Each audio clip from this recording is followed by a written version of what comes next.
예수님께서는 이 땅에 오셔서 우리가 살아야 마땅한 삶을 대신 사셨고, 예수님께서는 우리가 죽어야 할 마땅한 죽음을 대신 죽어주셨습니다.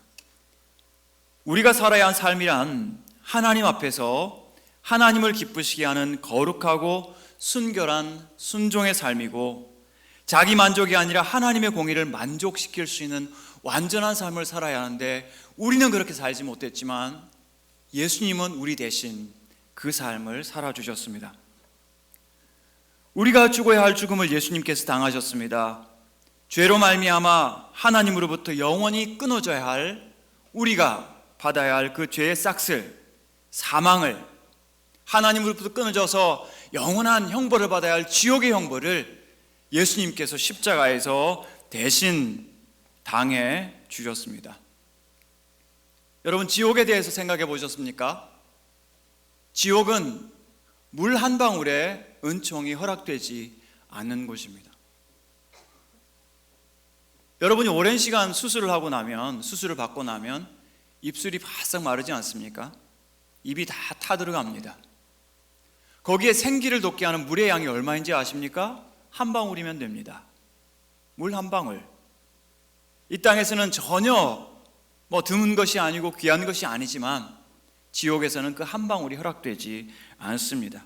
영원한 갈증과 고통의 처소가 지옥이고, 후회와 절망의 장소가 지옥입니다.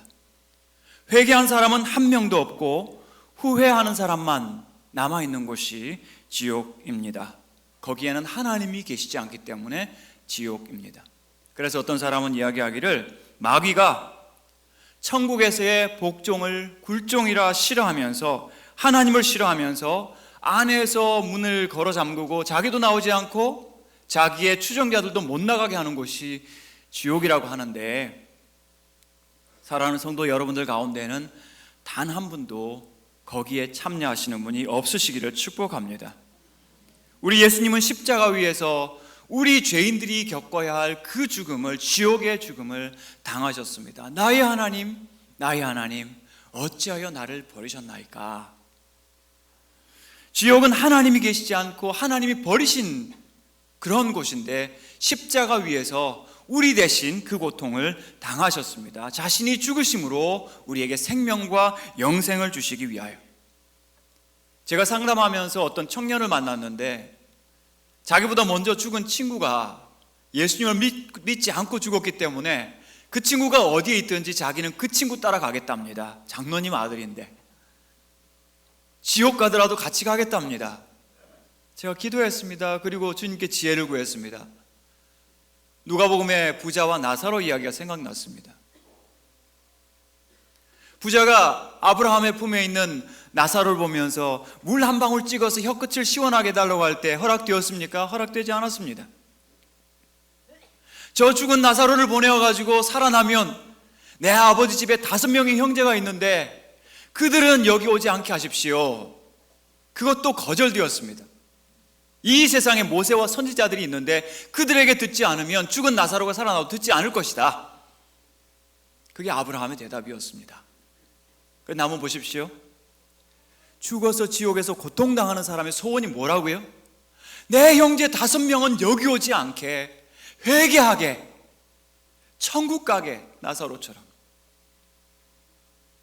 그 청년 형제의 친구가 어떤 상태인지 모르고 어떻게 죽었는지 모르고, 또는 천국에 있는지 지옥에 있는지 알 수 없지만, 만약 지옥에 있다면 그 친구의 소원이 뭐겠습니까? 사랑하는 친구, 너는 여기 오지 말아라. 여러분들 가운데 단 한 분도 그곳에 가시는 분이 없으시기를 축복합니다.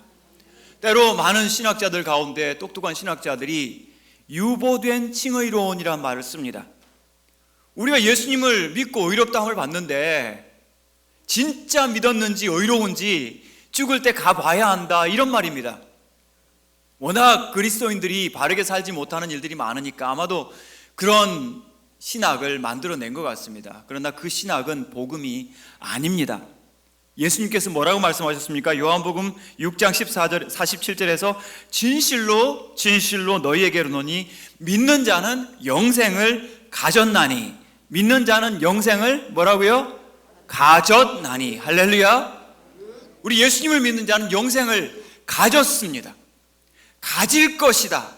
가질지 안 가질지 모르겠다. 불확실한 것이 아니라 진실로 아멘 아멘 너희에게 말하노니 믿는 자는 영생을 가졌습니다. 예수님을 영접하신 저와 여러분들은 이미 영생을 가진 줄 믿습니다. 우리 가운데 영생이 있고 우리는 의로운 사람이 되었습니다. 오늘 읽은 에베소서는 사도 바울이 쓴 서신입니다. 이 에베소서에서 사도 바울은 예수님을 알지 못하던 우리의 과거와 예수님을 믿고 난 지금 현재를 확연히 구분하고 있습니다. 이전의 삶은 어둠이요 지금의 삶은 빛이라고 이야기합니다. 본문 8절에서 너희가 전에는 어둠이더니 이제는 주 안에서 빛이라 빛의 자녀들처럼 행하라. 예수님을 믿지 않는 시간과 예수님 믿은 이후의 시간은 확연하게 다르고 구별되어야 한다는 뜻입니다. 이를 위해서 우리는 예수님을 먼저 영접하고 거듭난 새 사람이 되어야 합니다. 물과 성령으로 거듭난 믿음의 사람이 되어야 합니다. 니고데모라고 하는 아주 중후하고 재산이 많고 바리새인이고 존경받는 그 사람이 예수님 앞에 왔을 때, 나이 많은 그 사람이 주님 앞에 왔을 때 네가 물과 성령으로 거듭나지 않으면 결단코 하나님 나라를 보지 못할 것이다. 어떤 품위가 있든 어떤 재산이 있든 어떤 삶을 살았던 어떤 도덕적인 삶을 살았던 거듭나지 않으면 결단코 천국까지 못할 것이다. 많은 사람에게 구제하고 하나님께 기도했던 고넬료라고 하는 이방인을 우리 성령님께서 베드로를 부르게 하셔가지고 그에게서 예수님에 대한 복음 듣게 하시고 거듭날 때 그에게 성령 주시고 하나님의 자녀 삼아 주셨습니다. 우리가 제1영도교회에 출석하는 이유는 고상한 도덕자가 되기 위해서가 아니라 거듭난 새 사람 되기 위해서입니다. 그래서 어떤 사람은 이야기하기를 호감 주는 사람 되려고 하지 말고 새 사람 되십시오. 그래야 우리 삶이 달라지고 우리의 관계가 달라지고 우리의 인생이 달라지기 때문입니다. 에베소서에서는 우리의 달라진 신분 때문에 이제 우리는 또 다른 삶을 살아야 한다고 이야기합니다. 우리가 받은 사랑 때문에 사랑 안에서 행하라고 이야기합니다. 우리의 존재가 바뀌었기 때문에 우리의 삶과 우리의 관계와 모든 것이 다르게 살아야 한다는 그런 요청을 하고 있는데, 오늘 말씀을 토대로 세 가지를 생각하겠습니다. 첫 번째, 우리는 사랑받는 자녀들입니다. 두 번째, 사랑받는 자녀는 그 부모를 닮습니다. 우리도 하나님을 닮아야 합니다. 세 번째, 사랑받는 자녀는 빛 가운데 행하며 빛의 열매를 맺어야 합니다. 첫 번째, 우리는 사랑받는 자녀들입니다. 이것은 우리의 거듭난 신분과 우리 삶의 상태를 이야기해 줍니다. 본문 1절 보십시오. 그러므로 사랑을 받는 자녀같이 너희는 하나님을 본받는 자가 되고, 2절 그리스도께서 너희를 사랑하신 것 같이 너희도 사랑 가운데서 행하라. 우리가 누구라고요? 사랑받는 하나님의 자녀들입니다. 그리스도께서 여러분을 사랑하셨다고 말씀하고 있습니다. 에베소 교인들을 향하여 사도 바울은 너희는 사랑받는 하나님의 자녀들이다, 그리스도께서 너희를 사랑하셨다고 말씀하고 있습니다. 여기서 사랑이라고 하는 말은 아가페 사랑입니다. 아무런 조건 없이 우리가 누구기에 우리를 보시고 사랑해 주신 그 예수님의 사랑, 하나님의 사랑이 여기에 표현되어 있습니다. 특별히 사랑하는 자녀들이라고 할 때 헬라어로 테크나라고 합니다. 이 테크나라는 말은 어떻게 입양된 다른 어떤 관계가 아니라 자기가 직접 낳은 친자식이라는 뜻입니다. 동물도 그렇지만 사람의 어린 자녀들도 친자식이 아니면 생존 확률이 떨어집니다. 그러나 친자식이라면 정말 나의 있는 힘껏 보호하는 것이 동물이든 사람이든 본능이라고 할 수 있습니다. 성경은 우리에게 우리가 하나님의 친자녀들이라고 이야기하고 있습니다. 그만큼 친밀하고 가까운 피로 맺어진 그런 관계의 자녀들이라는 뜻이죠. 여러분, 누가복음 15장에 탕자의 비유가 나오지 않습니까? 저는 누가 탕자인지 궁금합니다. 아버지의 재산을 가지고 나가서 창기들과 함께 다 잃어버린 그를 가리켜서 우리가 탕자라고 합니다. 그런데 그가 돌아와서 잔치를 하고 있을 때 형이 와서 아버지한테 불평을 합니다. 나는 여러 해 동안 아버지를 섬겨서 명을 어김이 없거늘 나에게는 염소 새끼라도 주어서 나와 내 벗으로 즐기게 하신 일이 없었는데 아버지 살림을 창녀들과 먹어버린 이 아들이 돌아오매 이를 위하여 살진 송아지를 잡으셨나이다. 아버지는 탕자 아들이 돌아와서 너무나 기쁘고 사랑스러운데 형은 그 아버지의 마음을 모릅니다. 그런데 그 아버지는 뭐라고 합니까? 누가복음 15장 31절, 아버지가 이르되 너는 항상 나와 함께 있으니 내 것이 다 내 것이로 돼. 여기서 헬라어 테크논이란 말을 씁니다. 너는 나의 친자식이고 나의 가진 모든 게 네 거 아니냐. 회개하고 돌아온 탕자도 내 아들이지만 아버지 마음을 지지리도 몰라보는, 그래서 동생을 시기하고 미워하는 이 아들마저 내 아들아, my son 이라고 이렇게 부르고 있습니다. 하나님께서 저와 여러분 자격 없는 우리를 가리켜서 너는 나의 아들, 너는 나의 사랑하는 딸이다 라고 말씀하고 있습니다. 아들과 딸, 가족이죠. 하나님은 우리를 가족 관계로 엮어두시고 묶어두셨습니다. 사도 바울은 우리를 하나님과 가족 관계라고 이야기합니다. 세상의 모든 관계 중에서 가장 우선되는 것이 가족 관계입니다. 많은 관계에서는 거래적이고 공식적이지만 가족 관계는 애정적이고 개인적입니다. 모든 관계들 가운데에서 수용력과 용서와 공유의 폭이 가장 넓은 것이 가족 관계입니다. 심지어 다윗 보십시오. 자기 아들 압살롬이 반역해서 아버지를 죽이려고 했습니다. 그런데도 그 아들이 죽었을 때 다윗이 뭐라고 통곡합니까? 내 아들 압살롬, 압살롬 내 아들아, 내 아들아, 내가 차라리 너를 대신하여 죽었더라면. 여러분, 세상 누구를 가리켜서 네 대신 내가 아팠으면 좋겠다, 너 대신 차라리 내가 죽었더라면, 누구한테 그렇게 할 수 있습니까? 사랑하는 가족, 자녀들에게 그렇게 할 수 있는 겁니다. 하나님께서 여러분을 이처럼 사랑하셔서 하나밖에 없는 아들 주시면서 내가 이 아들 내어주고 너를 사랑하고 너를 용서하고 너를 살리고 너와 함께 영원히 천국에서 살고 싶다. 그 자녀가 바로 여기 계신 여러분들인 줄 믿습니다. 하나님께서 우리 죄를 용서하실 뿐만 아니라 왜 자녀 삼아 주셨을까요? 여러분 가정에 얼마만큼의 상속할 재물이 있는지 모르지만 그 상속은 누구한테 합니까? 실력 있는 사람한테 합니까? 관계를 보고 합니까? 관계를 보고 하죠. 자녀한테 상속하는 겁니다. 하나님께서 영광스러운 천국을 준비해 두시고 정말 영원한 영생에 영광스럽고 찬란한 하나님이 함께 계시는, 떠나지 않으시는 그곳을 준비하시고 누구한테 상속해 주시겠습니까? 자녀들한테 상속하시는 겁니다. 그래서 저와 여러분을 자녀 삼아 주신 줄 믿습니다. 우리를 의롭다 하실 뿐만 아니라 너는 나의 자녀, 너는 나의 아들, 나의 사랑하는 딸이다 라고 말씀하신 것입니다. 이런 사실을 성령께서 우리 가운데 찾아오셔서 지금도 확인하여 주고 계십니다. 사랑하는 성도 여러분 하나님의 자녀인 줄 믿으십니까? 아멘. 누가 아멘하게 하십니까? 성령님께서요. 저는 상담학을 공부하기 전에 귀신 들린 아이를 만난 적이 있습니다. 정말 그 아이를 건강하게 다시 회복하기 위하여 치열하게 영적인 전쟁을 벌였습니다. 최근에도 그런 일이 있었습니다. 귀신 들린 사람 보면요, 끔찍합니다. 처참합니다. 악령이 그 속에서 그 사람을 지배하고 통제하고 차지하려고, 흡수하려고 어마어마한 힘을 발휘합니다.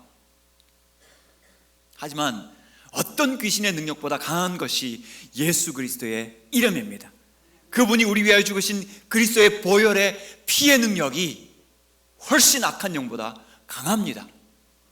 그런데 예수님을 믿는 거듭난 우리에게 성령님이 계시는데, 성령이 친히, 로마서 8장 16절에서 성령이 친히 우리의 영과 더불어 우리가 하나님의 자녀임을 증언하시나니, 마귀는 우리를 강압하려고 하고 흡수하려고 하고 강제적으로 우리를 움직이려고 하는데, 성령께서 우리 가운데 오셔서 인자하고 온유하신 그 성품과 인격으로 우리를 감동하셔서 우리가 하나님의 자녀임을 우리의 영과 더불어 증언하시나니, 여러분의 영을 지극히 존중하시면서 여러분이 하나님의 자녀이십니까 했을 때 아멘 하는 마음을, 자발적인 마음을 주시는 분이 성령님이십니다.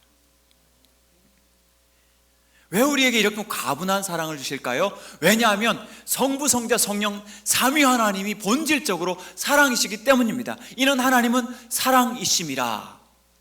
어거스틴이라는 신학자, 오래된 신학자는 이야기하기를, 하나님은 처음부터 삼위일체이셨다. 이 세상이 만들어지기 전에 왜 하나님이 사랑이시냐? 사랑할 대상이 없는데, 왜냐하면 성부, 성자, 성령 하나님이 그 사랑의 깊은 교제 가운데 계셨기 때문에 이 세상에 어떤 사랑할 대상이 만들어지기 전에 하나님은 이미 본질적으로 본체가, 본성이 사랑이셨다, 그렇게 말씀하고 있습니다. 요한복음 1장에서는 아버지 품속에 있는 독생하신 하나님, 여러분, 갓 태어난 아기와 엄마를 떼어놓을 수 있습니까? 떼어놓고 생각할 수 있습니까? 그 품에 있는 엄마와 아기의 친밀감은 세상 무엇과 바꿀 수 없습니다. 그 가까움은 누구도 근접할 수 없고 누구도 나눌 수 없지 않습니까? 하물며 태초부터 아버지 품속에 있었던 그 하나님의 아들, 독생하신 아들, 그 아들을 떼어서 우리 위하여 십자가에서 대신 죽게 하신 사랑이 하나님의 사랑이고, 부족하고 연약하고 때로 거짓되지만 우리가 그 사랑을 받은 하나님의 자녀라는 사실, 이것이 사도 바울이 우리에게 말씀해주는 왜 하나님 우리를 사랑하시는지, 그 아들을 상함받게 하시기를 원하사 우리를 하나님 자녀로 삼아주신 그것이 바로 오늘 우리의 신분이고 우리의 상태라고 이야기하고 있습니다. 로이드 존스 목사님은 이야기하기를, 하나님께서 우주 만물은 말씀으로 창조하셨습니다. 지금 예배를 드리는 이 순간에 여러분, 우리가 살고 있는 이 지구가 우주 공간을 얼마나 빠르게 지금 날아가고 있는지 아십니까? 운행되고 있는지.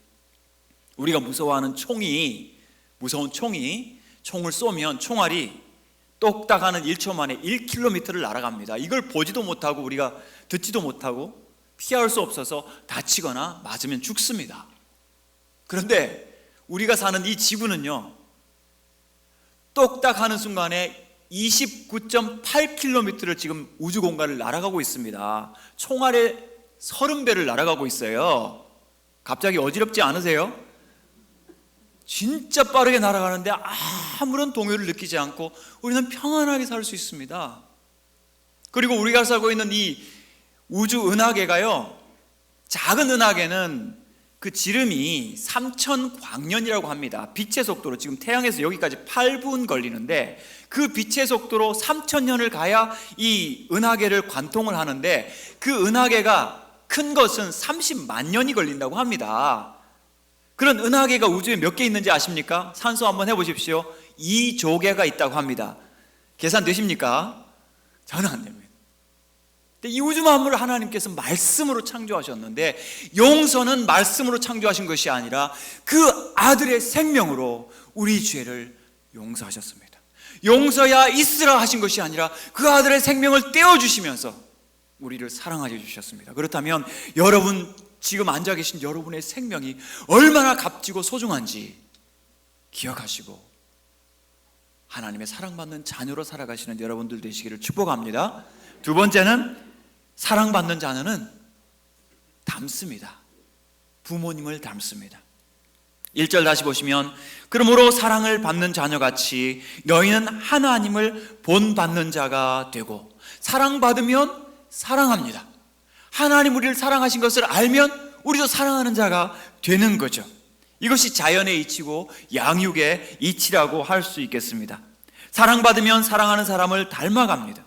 하나님께서 우리에게 아가페 사랑을 주셨다면 우리는 이제는 사랑을 실천하고 베푸는 사람으로 자연스럽게 닮아가야 하고 닮아갈 수 있습니다.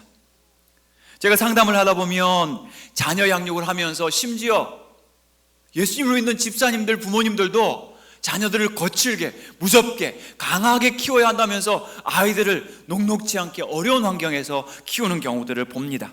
심지어 자녀들을 때리면서 늘 하는 말이 시끄러, 조용해, 가만히 있어. 굉장히 강압적이죠. 인격적이지 않습니다. 또 어떤 엄마 아빠는 퇴근하니까 피곤하니까 아이 귀찮아, 저기 좀 가 있어, 피곤해, 왜 이렇게 냄새나, 가 씻고 와. 아이들을 막 귀찮아합니다. 그런 가정에서 자녀들이 크게 되면 나는 귀찮은 존재구나, 나는 사랑받지 못하는 존재구나, 이런 생각을 하면서 아이가 자신에 대한 소중함과 가치를 알지 못하게 됩니다. 많은 혼란을 겪게 되고 갈등을 겪게 되고 불안함을 느끼게 되는 거죠. 가정에서 존중과 사랑을 받지 못하면 집을 뛰쳐나갑니다. 얼마나 바깥에 험한 일이 많고 험한 사람들이 많은데 거기에 가서 아무렇게나 살아가는 거예요. 심지어 여자 청소년들 가운데는 아무렇게나 담배 한 갑, 술 한 병에 자신의 순결을 팔아버리는 거예요.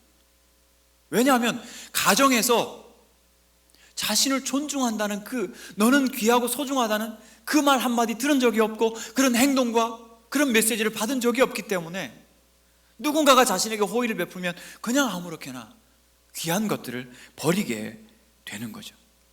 하지만 거꾸로 누군가 세상에 한 사람, 나를 사랑하고 생각해 주는 사람이 있다고 생각하게 되고 알게 되면 그 사랑하는 사람을 닮게 됩니다. 아이들은 사랑하는 엄마의 모습을 흉내내고 사랑하는 아빠의 행동을 따라하게 됩니다.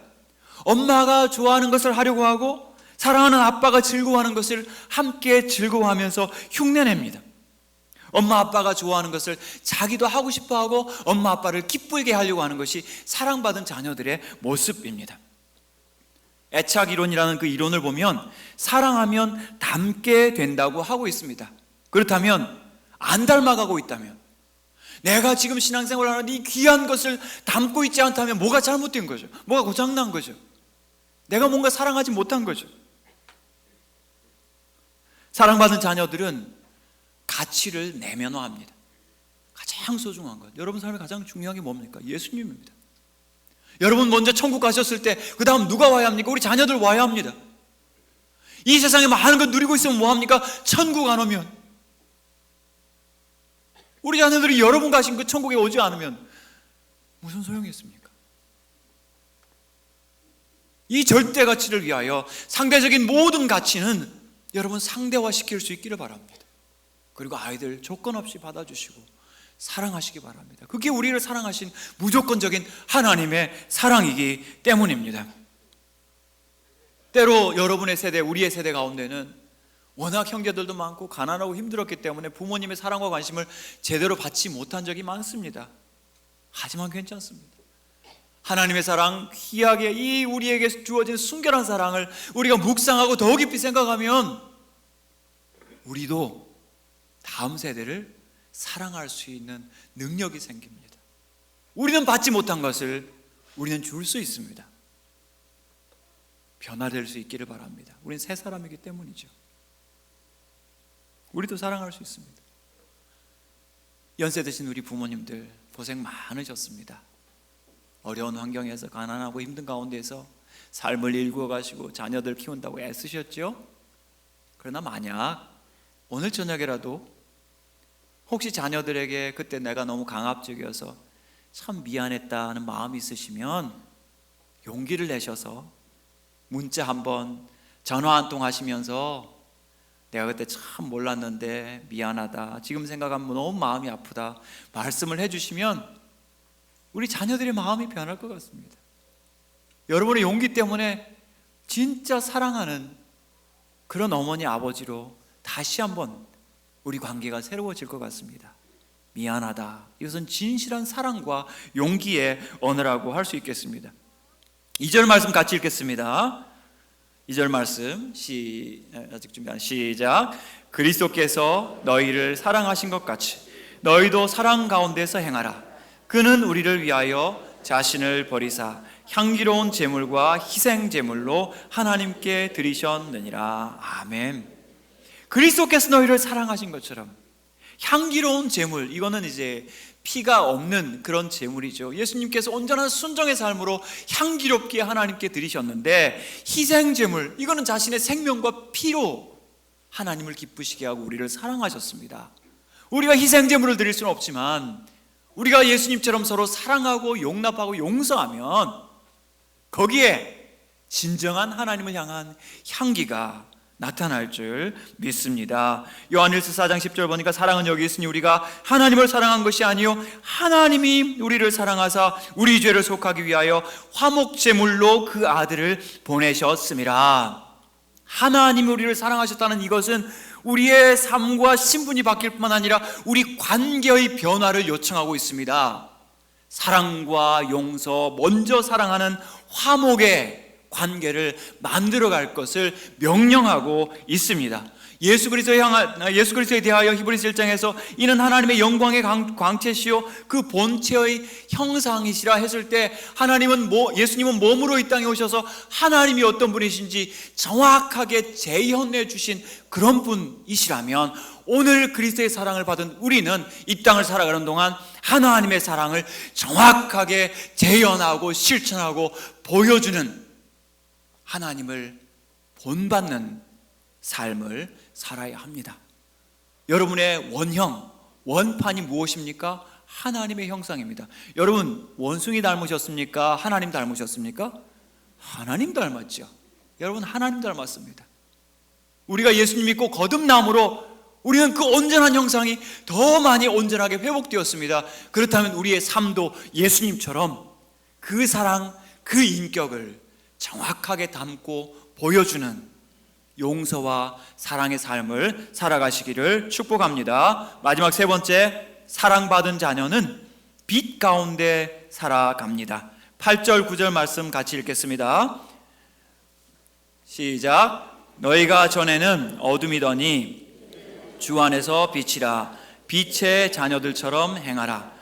빛의 열매는 모든 착함과 의로움과 진실함에 있느니라. 아멘.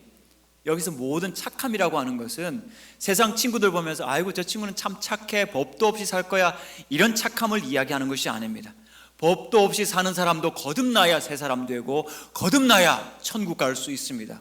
세상의 착함이 기준이 아닙니다. 여기서 착함이라고 하는 것은 하나님의 말씀에 순종할 준비가 된 상태를 가리킵니다. 하나님의 말씀에 복종할 준비가 된 상태를 성경은 착함이라고 이야기하는데, 그런 착함과 의로움의 열매를 맺는 것이 사랑받는 자녀들의 빛의 열매입니다. 여러분, 오늘날 우리 세대는 온 세계적으로 오염된 사랑의 개념을 가지고 있습니다. 이것도 사랑하고 저것도 사랑하고, 심지어는 여기 3절부터 나오는 말씀처럼 음행도 사랑이고 탐욕도 사랑이고. 여러분, 세상 사람들이 얼마나 많은 탐욕과 쾌락을 줬는지 모릅니다. 하지만 세상의 쾌락은 마귀가 하나님 주신 진정한 쾌락을 왜곡시킨 쾌락입니다. 여러분, 쾌락과 즐거움, 진정한 기쁨은 하나님의 피조물인 것을 아십니까? 하나님께서 만드셨어요.